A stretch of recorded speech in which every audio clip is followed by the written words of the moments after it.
할렐루야, 사랑하는 대중교회 성도님들, 오후 예배 때 진행되는 가스펠 프로젝트 영상으로 나누고자 합니다. 자, 오늘은 가스펠 프로젝트 5단원 1과 하나님의 편지 부분입니다. 제목은 복음 안에서 신실하다는 것은, 본문은 갈라디아서 2장 11절에서부터 18절까지의 말씀이 되겠습니다.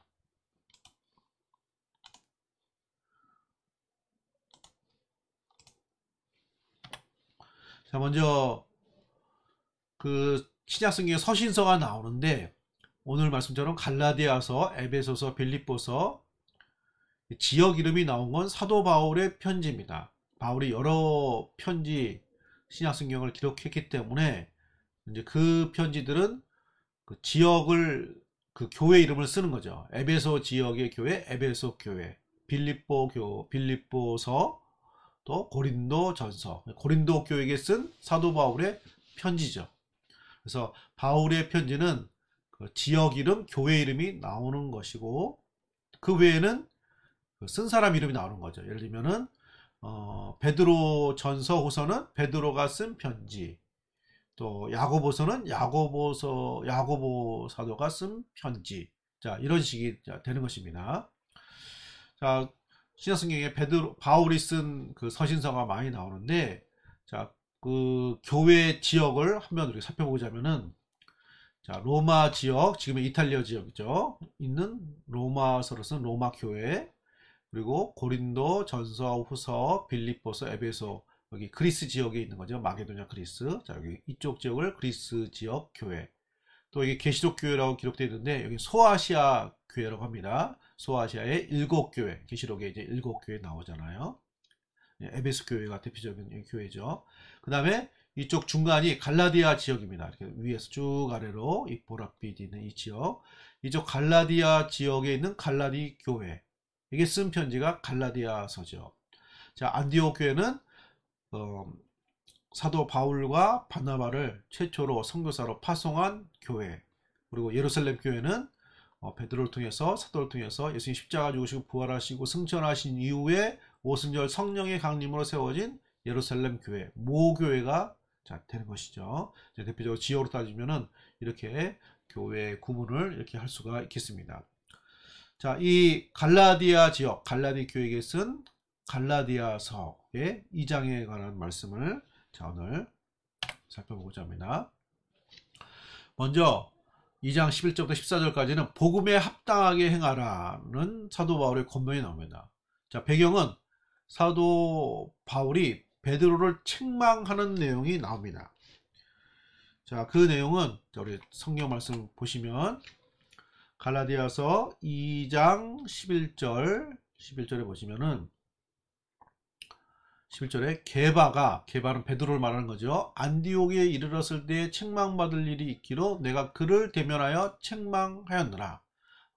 사도 바울이 전에 있었던 일을 복음을 설명하기 위해서 회상하는 것입니다. 베드로가 안디옥 교회, 안디옥 지역에 왔을 때 베드로의 어떤 잘못된 행동을 바울이 책망을 했다는 것입니다. 그것은 어떤 것이냐면 베드로의 외식적인 부분을 책망을 했습니다. 자, 12절 보시면 야고보에게서 온 어떤 이들이 이르기 전에 게바가 이방인과 함께 먹다가 그들이 오매 할례자들을 두려워하여 떠나 물러가매. 자, 당시 예수님의 동생으로 알려진 야고보가 초대교회의 감독 역할을 했던 것으로 보입니다. 자, 그러니까 야고보에게서 온 어떤 이들은 예루살렘 교회가 파송한 어떤 사람들이었습니다. 자, 그런데 베드로가 이방인과 함께 식사를 하다가, 자, 원래 정통 유대인들은 이방인과 식사를 안 하거든요. 근데 복음 안에서, 예수 안에서 이방인, 유대인 차별은 없죠. 그런데 그가 할례자들을 두려워하여 떠나 물러가매. 그런데 그 예루살렘 모교회에서 어떤 중책을 가진 사람들이 오니까, 그쪽은 다 유대인이잖아요. 유대인의 전통 이런 것들이 굉장히 중시되는 그런 생각을 갖고 있는 사람들이 오니까 순간 베드로가 의식을 했는지 의식을 못했는지 갑자기 유대인식의 행동을 한 거예요. 이방인하고는 식사를 안 하는 거니까 마치 안 한 것처럼, 하면 안 되는 것처럼 죄를 지은 사람처럼 행동을 한 거예요. 그러니까 이것을 본 다른 사람들이 13절에 남은 유대인들도 그와 같이 외식함으로 바나바도 그들의 외식에 유혹되었느니라. 예수님이 그 바리새인과 서기관들에게 외식하는 자들아 그랬잖아요. 겉과 속이 다른 사람들. 그러니까 여기 외식이라는 거는 베드로가 성령의 감동으로 이방인 고넬료에게도 복음을 전했고 세례를 줬고, 그러니까 이방인들도 하나님 백성으로 받아준다는 것을 예수님을 통해서 성령을 통해서 누구보다도 잘 알고 있고 그렇게 믿는 사람들이었습니다. 그런데 그동안 해왔던 생활들이 있고 또 이스라엘의 전통, 유대인의 어떤 그런 것들이 그 관습이 남아있는 것이기 때문에 괜히 거기가 자기가 연루돼 가지고 이상한 사람 취급받지 않으려고 했는지 갑자기 정통 유대인식으로 행동을 한 거예요. 그러니까 바울이 베드로의 중심과 믿음을 못 믿는 게 아닙니다. 그런데 그럼 거기에 맞게 행동을 해야지, 믿는 대로 자기의 중심대로 행동을 해야 되지. 보니까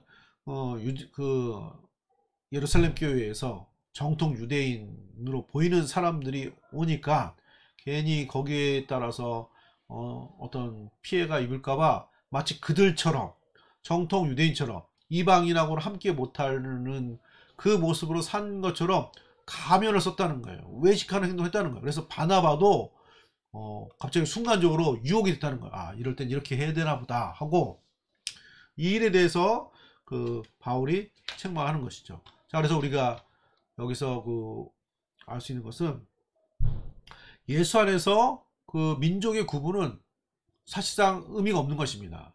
자, 14절에 바울은 계속 말합니다. 그러므로 나는 그들이 복음의 진리를 따라 바르게 행하지 아니함을 보고 모든 자 앞에서 개바에게 이르되 내가 유대인으로서 이방인을 따르고 유대인답게 살지 아니하면서 어찌하여 억지로 이방인을 유대인답게 살게 하려느냐 하였노라.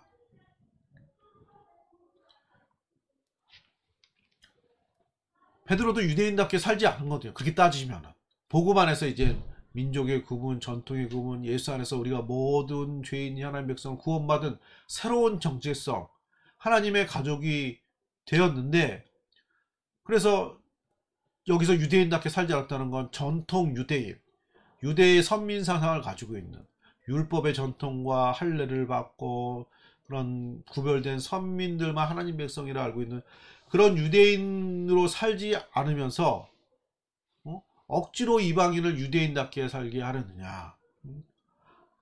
당신도 그렇게 유대인답게 살지 않았으면서 왜 이방인을 유대인답게 살도록 이렇게 잘못된 행동을 하느냐 하고 책망했다는 것입니다. 자, 우리가 사도 바울도 누구보다도 전통주의자였고 율법의 전통, 선민사상, 할례를 중시하던 사람이었습니다. 이것들을 예수님과 예수님 제자들이 무너뜨린다고 생각해서 그들을 돌로 쳐 죽이고 붙잡는데 앞장섰던 사람이 사도 바울이었죠. 부활하신 예수님 만나고 성령의 인도하심 따라 그 모든 것이 다 버렸습니다. 지나간 이런 모든 것들은.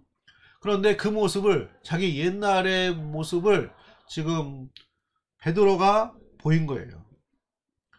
자, 예수 안에서 민족의 구분, 어떤 선민사상 이런 것은 없습니다. 우리는 예수 안에서 새로운 하나님의 가족, 하나님 백성이 된 것이죠.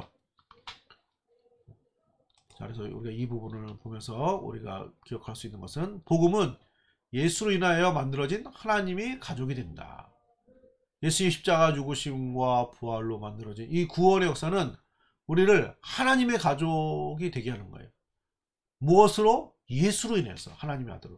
예수 안에서 하나님의 가족이 되는데 그 외에 다른 것으로 어떤 그 기준이나 구분을 하는 것은 복음에 합당하지 않은 것이죠. 그래서 사도 바울은 복음에 합당하게 행하라고 당시 예수님의 수제자였던 베드로 사도까지 그의 복음에 합당하지 않게 행동한 것에 대해서 바울이 그것을 얘기하면서 복음의 모습이 어떤 모습인가를 사도 바울이 강조하고 있는 것입니다. 자, 두 번째 내용은 15절부터 18절까지 오직 믿음으로 의롭게 됨을 기억하라. 믿음으로 의롭게 되는 것을 기억하라. 의롭게 된다는 이 말은 좀 말이 어려운데, 하나님 백성이 된다, 하나님의 자녀가 된다, 하나님의 사람으로 받아들여지게 된다. 자, 그것이 이제 의롭게 된다는 말의 의미가 되겠습니다. 의롭게 된다는 것은 하나님 백성이 된다는 거, 그렇게 생각하면 될 것 같습니다. 그래서 하나님 백성이 어떻게 되는 거예요? 오직 믿음으로 의롭게 된다는 것이죠. 자, 율법이 아닌 믿음으로 되는 구원의 역사. 자, 15절 보시면, 15절에 우리는 본래 유대인이요 이방 죄인이 아니로되, 바울과 유대인들을 향해서 우리는 유대인이고 이방 죄인은 아니었지만, 16절에 사람이 의롭게 되는 것은 율법의 행위로 말미암이 아니요 오직 예수 그리스도를 믿음으로 말미암는 줄을 알므로 우리도 그리스도 예수를 믿나니. 사람이 의롭게 되는 것은, 하나님 백성이 되는 것은 율법의 행위. 율법의 행위가 뭐죠? 무엇을 지키고 무엇을 하고 무엇을 하지 말고, 이런 잘잘못, 공로, 이런 것도 포함이 되지만, 여기 율법의 행위는 유대인을 말하는 거예요. 그러니까 유대인으로 인정받는 행위, 할례, 절기를 지키고 어떤 규정을 준수해서 유대인답게 되는, 유대인으로서의 율법으로 의롭게 되는 하나님 백성이 되지 않는다는 것이죠. 그러면 예수님이 왜 오시고 십자가를 지셨겠습니까? 적어도 유대인들은 필요가 없는 거잖아요, 예수님이. 안 그래도 유대인이니까. 그러니까 그런 것으로 의롭게 되는 게 아니죠. 그러면 예수님이 이스라엘의 구원자로 오실 이유가 없는 거죠. 그런 것이 아니기 때문에 오직 예수 그리스도를 믿음으로 말미암아, 오직 예수님의 은혜로, 예수님을 따라서 예수 안에서 우리 하나님 백성이 되는 것을 알므로 우리도 유대인들인 자신들도, 바울의 자신들도 그리스도를 믿는다는 것입니다. 그래서 여기서 보면 이는 우리가 율법의 행위로서가 아니고 그리스도를 믿음으로써 의롭다함을 얻으려 함이라. 자, 말이 좀 어렵습니다. 바울 서신이 율법의 행위, 그러니까 유대인이 되는 행위, 유대인으로 되는 규정, 율법의 규정으로서가 그 구원받는 것이 아니고, 하나님 백성 되는 것이 아니고, 그리스도를 믿음으로써, 예수의 은혜로서 하나님 백성됨을 얻으려 한다는 것입니다. 그렇게 하나님 백성 되는 것이기 때문에, 그래서 율법 행위로서는 의롭다함을 얻을 육체가 없느니라. 여기 율법 행위는 우리가 율법을 지키지 말자는 게 아니죠. 율법을 지켜야죠. 하나님 백성이니까. 하나님 율법의 정신. 여기 율법의 행위라는 거는 이스라엘 사람이 되는 행위, 유대인이 되는 행위예요. 할례, 규정, 윤수. 그래서 목적이 유대인이 되는 거죠. 유대인은 하나님 백성이다라는 그 등식을 전제로 하는 거예요. 유대인이면 하나님 백성이다, 이건 아니잖아요. 유대인도 예수 믿어야 되고 이방인도 예수 믿어야 되고.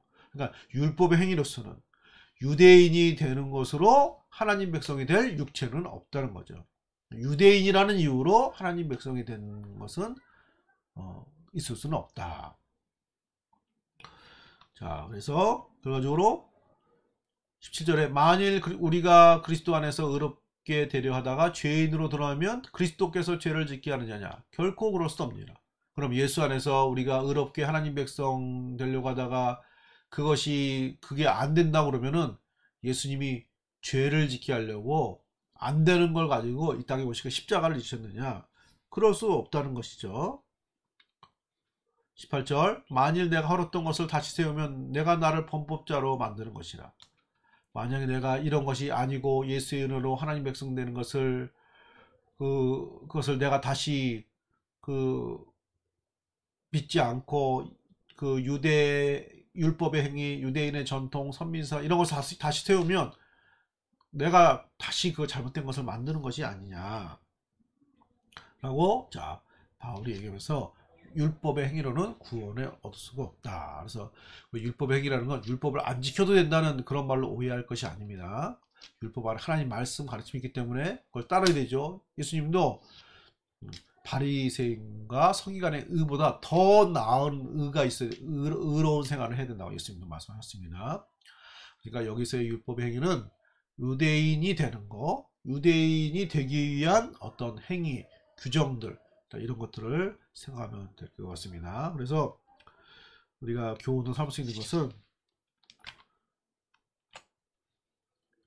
복음 안에는 차별이 없다. 유대인이나 이방인이나 차별이 없고, 예수 안에서 더 나은 사람, 더 못한 사람도 없다. 예수 안에서 구별이 없는 거예요. 차별이 없는 거예요. 유대인이라고 해서 더 이득이 되는 것도 없고, 이방인이라고 해서 더 불리한 것도 없고. 자, 유대인의 이점도 있죠.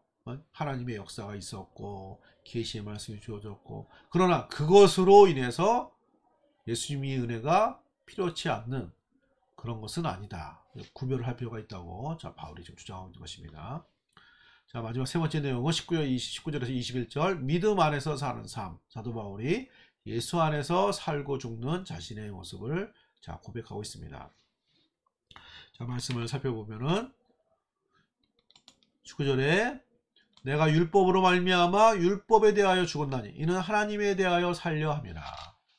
사도 바울의 그 말씀은, 바울이 기록한 말씀은 되게 함축적입니다. 율법으로 말미암아 율법에 대하여 죽었나니, 그러니까 율법의 행위로 말미암아 율법의 행위에 대해서 자기는 이제 죽었다는 거예요. 그것으로 인해서 의롭다함을 얻는 것도 아니고 하나님 백성 되는 것이 아니고 오직 예수에 되는 것이기 때문에 그것을 버린다는 거죠. 그것을 붙잡지 않는다는 것입니다. 이제는 자신의 정체성은, 어떻게 하나님의 사람이 된다는 그 정체성은 이제 옛날 것은 버린 거예요. 예수 안에서 오직 예수님의 피값으로, 예수님 십자가 죽으심과 부활로 하나님 백성이 된, 이런 복음으로 말미암아 하나님 백성이 된 그 모습을 말하고 있습니다. 자, 20절, 내가 그리스도와 함께 십자가에 못 박혔나니 그런즉 이제는 내가 사는 것이 아니요 오직 내 안에 그리스도께서 사시는 것이라. 이전의 나는 죽었다는 거죠. 새로운 나, 예수 안에서 다시 산, 거듭난 내 모습. 이제 내가 육체 가운데 사는 것은 나를 사랑하사 나를 위하여 자기 자신을 버리신 하나님의 아들을 믿는 믿음 안에서 사는 것이라. 하나님의 아들을 믿는 믿음 안에서, 복음 안에서 새로운 나, 하나님 백성, 하나님의 가족이 된 내 모습을 사도 바울이 발견하게 된 것입니다. 그래서 우리 신앙생활은 그리스도 안에서 새롭게 된 삶이죠. 21절에 내가 하나님의 은혜를 패하지 아니하노니 만일 이렇게 되는 것이 율법으로 말미암으면 그리스도께서 헛되이 죽으셨느니라. 만약 율법으로 되는 것이면, 여기서 율법은 율법의 행위를 말하는 것입니다. 유대인이 되고 유대의 전통을 따르고 유대인의 모습으로 인정받을 수 있는 것으로 하나님 백성이 되는 것이라면 예수님이 오실 필요도 없고 십자가 지실 필요도 없고 그럼 죽으심이 헛된 것이 아니냐. 자, 이렇게 말하고 있는 것이죠. 오직 은혜로, 오직 믿음으로 우리가 구원받고 하나님 백성 되고 의롭다함을 얻게 된다는 것입니다.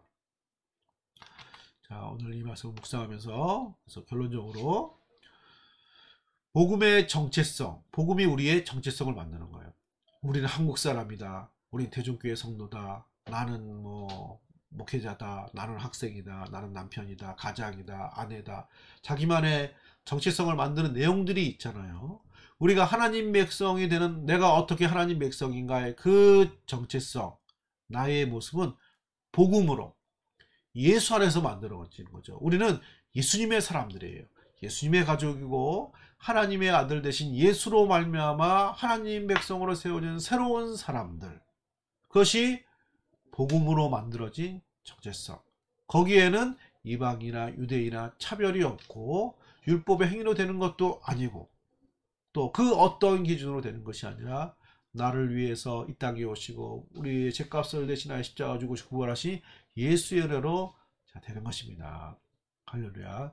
따라서 우리가 교회 안에서 우리가 그런 모습, 나의 모습, 신앙생활하는 하나님 백성의 모습을 복음 안에서 발견하고 그런 복음의 정체성을 가지고 있으면 우리가 사람들을 보는 데서 다른 관점을 보는 거죠. 이 사람이 남자라든지 여자라든지 어느 지역 사람이라든지 또 전에 어떤 생활을 했다든지 그런 걸로 그 사람을 생각하는 것이 아니라 예수 안에서 변화받은 한 사람, 하나님 백성으로 보는 것이고, 아직 그런 모습이 되지 않는 구원받을 사람으로 보는 것이고 새로운 관점으로 보는 것이죠. 사도 바울은 그런 복음의 관점으로 보고 복음에 합당하게 행동하고 그 복음 안에서 사는 삶이 바로 우리의 삶인 것을 오늘 바울은 말하고 있는 것입니다. 사랑하는 성도님들, 우리는 예수 안에서 구원받는 하나님 백성이 되었습니다. 이런 복음의 정체성을 가지고 우리가 예수로 말미암아 만들어진 하나님의 사람들인 것을 또 기억하시면서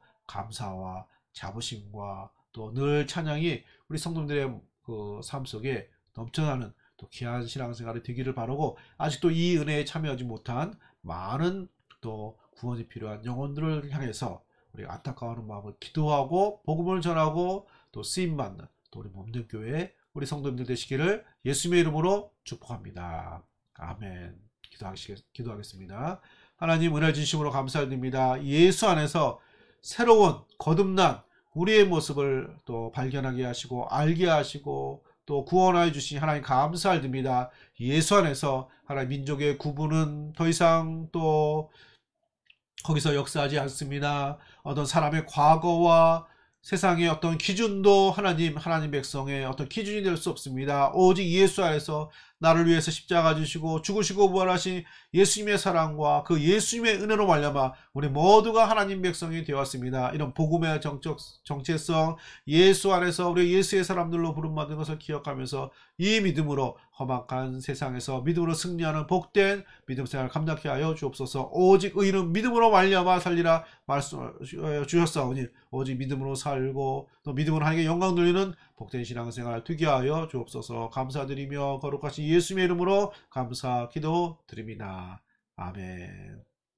감사합니다.